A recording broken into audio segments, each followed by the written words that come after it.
Hubbyist. I'm home, but just for a few hours. In fact, I stopped by to do my 10, and I ran the first 2 days really hard so I could actually try to stay home for 34 before I went to Laredo, but it's not gonna happen. I'm gonna do a 24, and we're gonna talk a little bit about resets.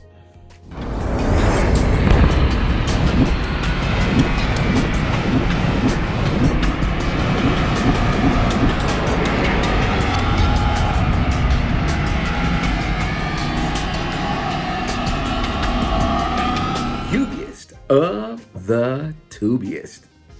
The best YouTube subscribers on the planet. That's you. And I'm 50 plus. What's a 34? A 34 is the hours that you need to be off duty consecutively without breaking that 34-hour period of time before you can get a fresh hour of service, which means a brand new 70-hour clock to a pool of hours to pull from as you drive. So what happens when you do a 24? Good question. The answer is not a damn thing. I've actually typed it over here, and I probably should have got this thing logged in before I start talking to you guys. But anyways, I'm only going to do 24 hours and leave, only because I can just bank today's hours. That's all.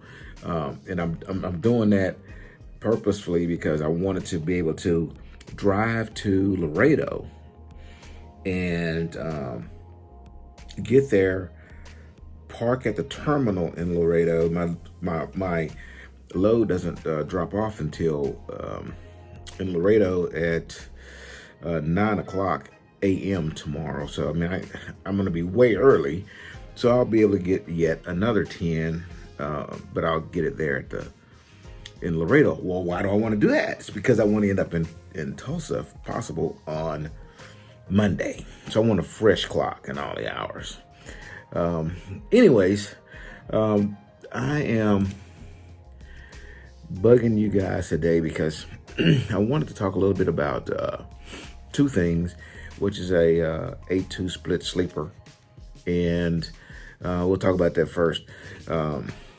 What is an 8-2 split sleeper? It means DOT says after your shift, you must do 10 consecutive hours in the either off duty or in a sleeper before your hours come back to you, before you can start driving again.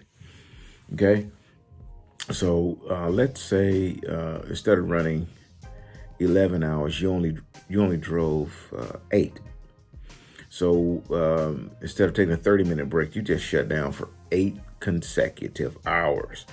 At the 8th hour of being off duty, what was remaining on your clock is going to be rewarded back to you. Okay, so that would be 3 hours because you only have 11 hours to work, and you are still. And here's the thing you need to understand: you are still in that 14-hour window.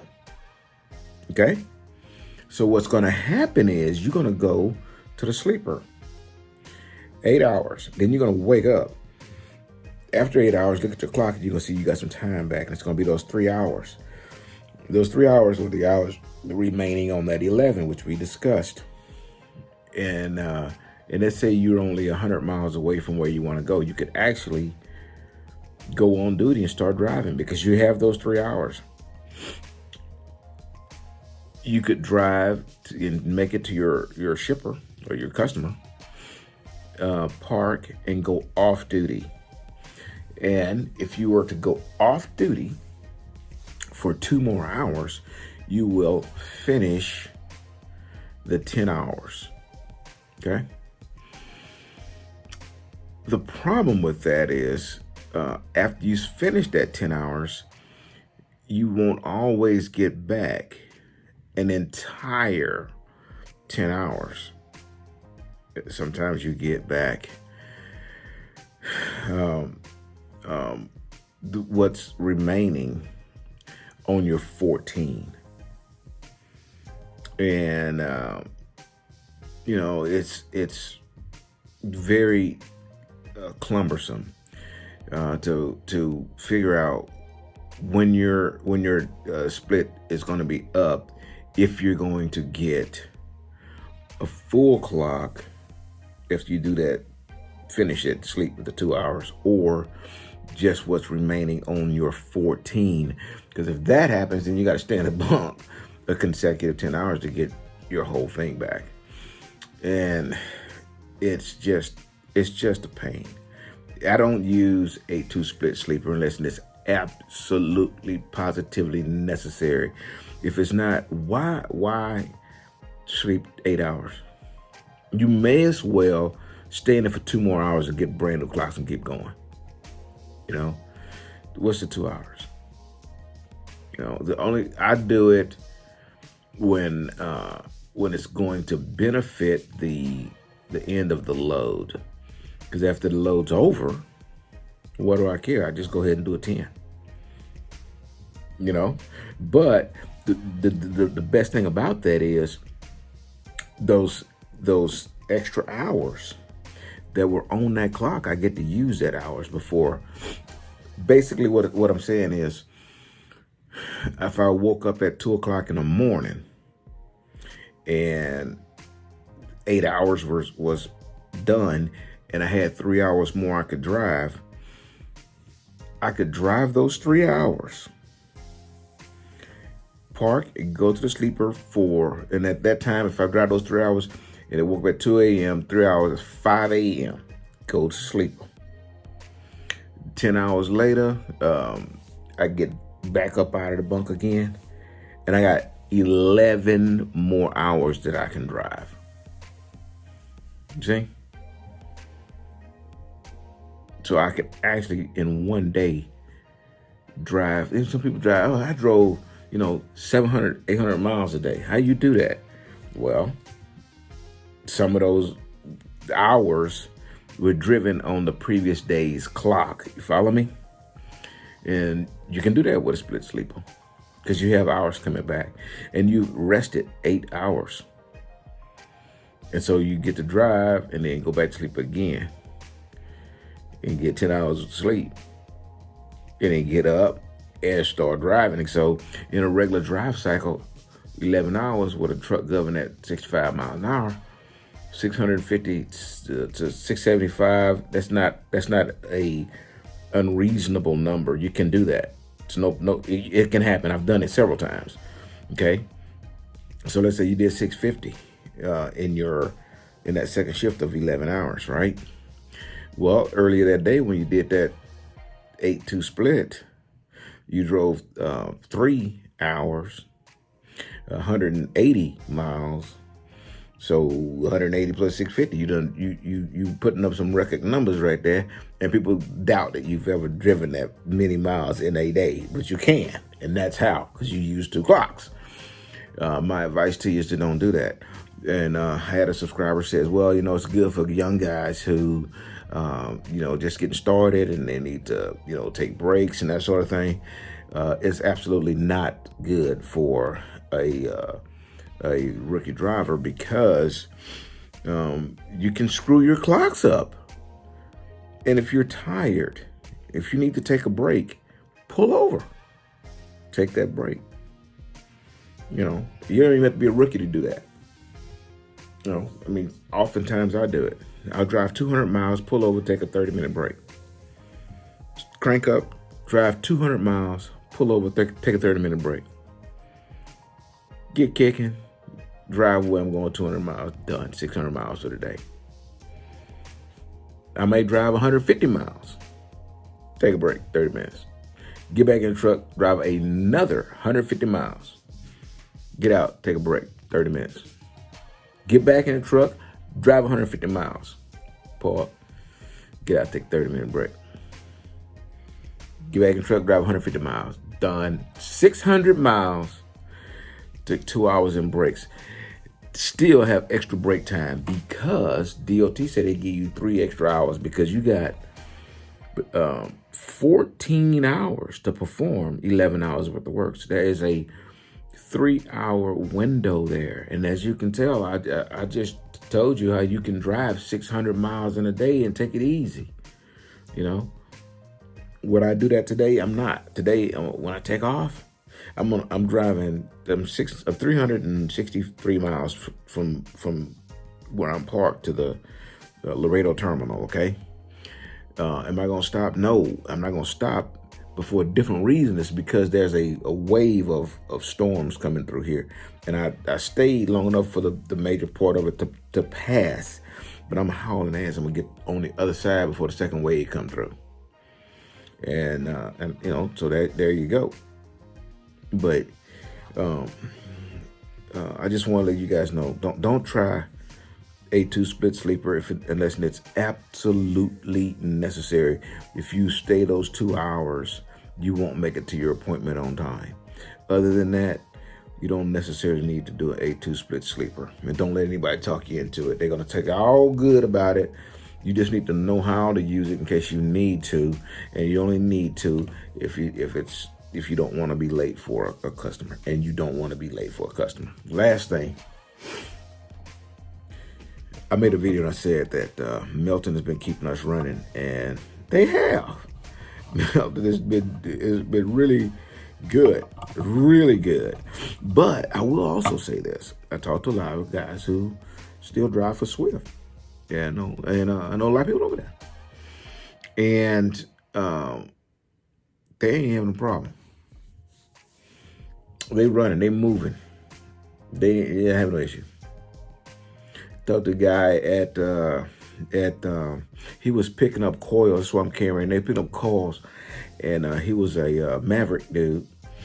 I think Maverick is, you know, all right, man. I investigated them a little bit, but their terminal and their facilities and their trucks remind me very much of Melton, because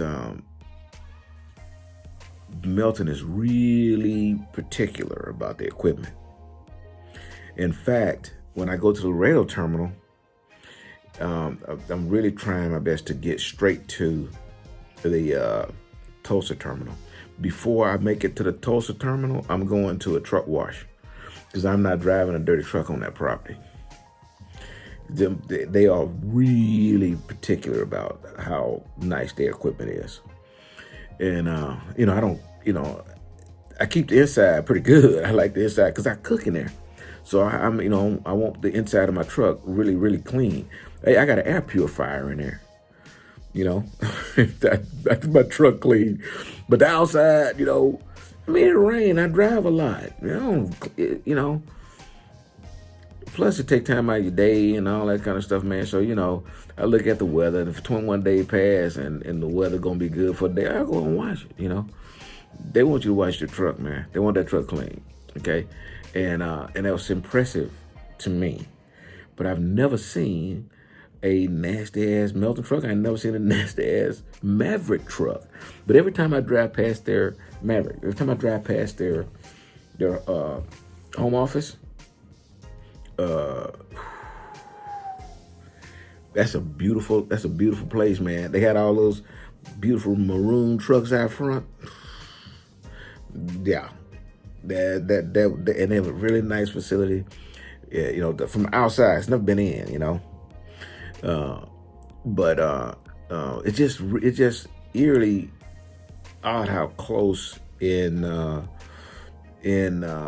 character from the outside looking in, the two, Maverick and Melton. Of course, I'm in Melton right now, and what's on the outside look like that same thing on the inside. I ain't talking about just physical looks, but if you ever get a chance, I have a subscriber who just joined Melton, and he's in Tulsa right now. He just got there, and he starts orientation tomorrow. I was hoping I was, could get there, and I will. I'll get there. So orientation is not all day, but most of the day. But more likely than not, he'll be still at the terminal when I get there on Monday, and I'll look him up. But anyways, on the inside of Melton, man, when I say the inside, I mean the structure, how things are operating, the insurance, the miles, the equipment, how the equipment really is, the staffing, do they micromanage, man, all of that stuff. The inside matches the outside. It's a shiny, nice, beautiful building, nice, shiny, beautiful equipment, and the same thing with the personnel and the way things work. That's what I felt. Okay. And I would hope it would be the same thing, at Maverick, because the guys that I've talked to seem to be pretty happy, pretty satisfied dudes. So that's a long story just to say that I talked to a Maverick guy at the Coils when we was picking up calls, and he said they was doing pretty good. Okay, so I took a long ass way around to get to that, didn't I? And but I got fortunate, to be quite honest with you, and I've been lucky. I've been really lucky the entire time that I decided to get into trucking, and some of that luck. I have to call it luck, but a lot of it is I did, kind of check in on these companies before I chose them. Okay, but when I knew I needed to go flatbed, it was going to be one of those too, and there's other places too, like Western Express for one. I just use them as an example. I didn't want to go to them because they also do dry van, other stuff. I want a company that only do flatbed, and I'll focus on it. And, that's what these two companies do. Okay. And I reached out to both of them. Maverick really never got back to me. Melton did.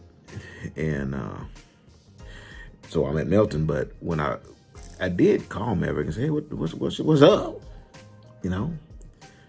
Did I do my email? What happened? And then Melton, the recruiter, told me that the problem is that they don't hire in my area. And I was like, well,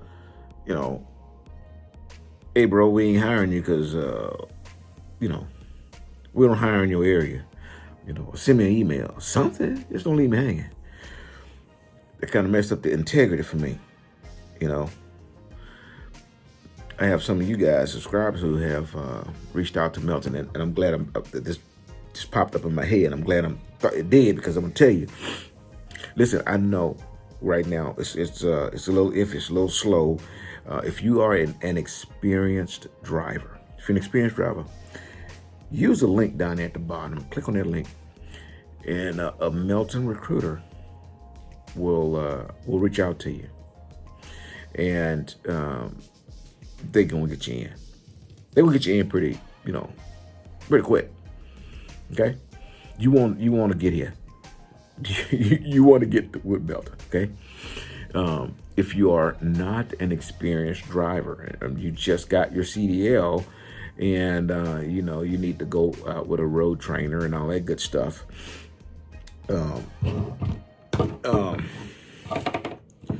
Then you're gonna need to wait until this stuff is actually over before they will get you going. Okay. That being said, I don't want you to not click the link. I don't want you to wait until May. I think it was like May, the middle of May, or something like that. But that's not that far. That's not that long. Okay. So I don't want you to wait. I want you to go down there and click that link right now and get on the recruiter's radars right now, up the ladder some, and let everybody else follow you behind. Okay. So, but to come here to Melton, you're going to already need your CDL. It doesn't have to have time on it. It don't have to be, you could have just come out of trade school or junior college with your CDL. That's fine. That's fine. You're welcome. Come on. Trust me, you're not gonna have a bad experience. And I said it, same thing I said with Swift. You're not gonna have a bad experience. And I didn't. I had a damn good experience. Despite that last little shit at the end, I had a damn good experience at Swift. Made a bunch of money too. And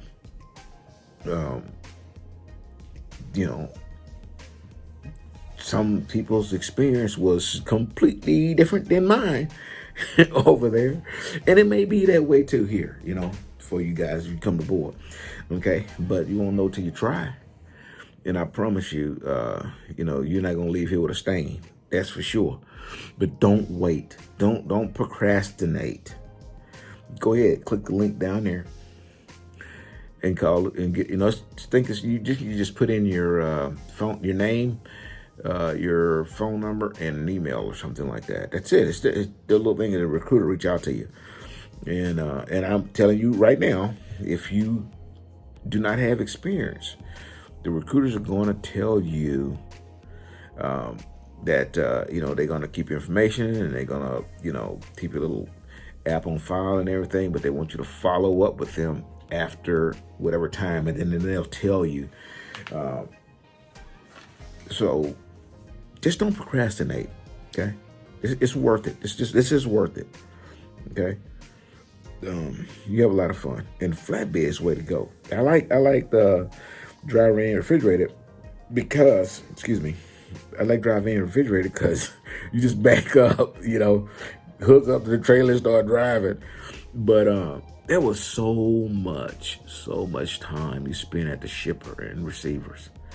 It's crazy, man. It's crazy. With flatbed, of all the loads I've taken, and I saw on my last paycheck, my lifetime miles with Melton is 26,000 so far. And so, which means I should end the year with 100,000 miles with them. Pretty happy about that, and that will be through this pandemic crap. So that's pretty good, right? So through all of that, I might have had maybe 3 loads where it was any lag time between. One of them was pretty. The building materials at the in Tulsa. There's a building material company there. And, man, that was a long wait. That was like, 5 hours or something. It was cray-cray. I did get layover time for it, but that was odd for flatbed stuff. Okay, vast majority of the time, and all the other times, man, you pull in there and somebody on a forklift ready for you to get them tarps off. I mean, the place that I went to drop off those rocks I got from the concrete place. It was those garden rocks last week. I pulled into that place, bro, and I reached over to push the button on my Qualcomm to send my arrive at the consignee macro. Before I can finish that macro, there's a forklift sitting on the side of me doing this. Follow me. Let's go. Took off. He drove me. I followed him around to the back where he wanted me to park. He put his hand on the lug, like right here on the side of me. Come on, right on the side of me. And I got where I wanted. He put his hand up when I stopped. When I stopped, he spun that forklift around and did this. Sat down, he was waiting on me. So I took the back tarp off and unstrapped. Took the second tarp off and unstrapped. By the time I got to the third tarp pulling it off, he was catching up with me with that forklift, taking that stuff off. I didn't even have much. Really, he was done unloading me before I could finish rolling up them tarps. And that is what's normal. And you know, you're on to the next one. That's what I like about flatbed, other than the fact that that's where you start climbing up to the real money. Open deck stuff is where the money's at. Okay, that's the fact. As a fact, you know, you want to make them super big money, then you need the super loads, and super loads don't come in a box. That's a fact. Okay, I mean, this is good. You can't make a really good living though, drive in refrigerator. Yeah, you can. So don't get it twisted. You know, it kind of depends on what your goals are. You know, some guys, I'm gonna make me $100,000 a year, buy me a fancy classic style truck, stretch it out real far, and get me a reefer that matches my truck. They look good, all lit up, ride around looking putty. Make me $100,000 a year. That's a damn good living, you know. And you styling and profiling, you know. Heavies can't really do that because the trucks are too heavy and you overgross, so you end up getting the little smaller beds and stuff like that. Some of them don't even have sleepers. They park at rest area and go somewhere and sleep in a hotel because the sleepers they heavy, very heavy, and you need that weight for a payload. Okay, but that guy that's pulling that heavy. Yeah, he doing about $300,000 a year.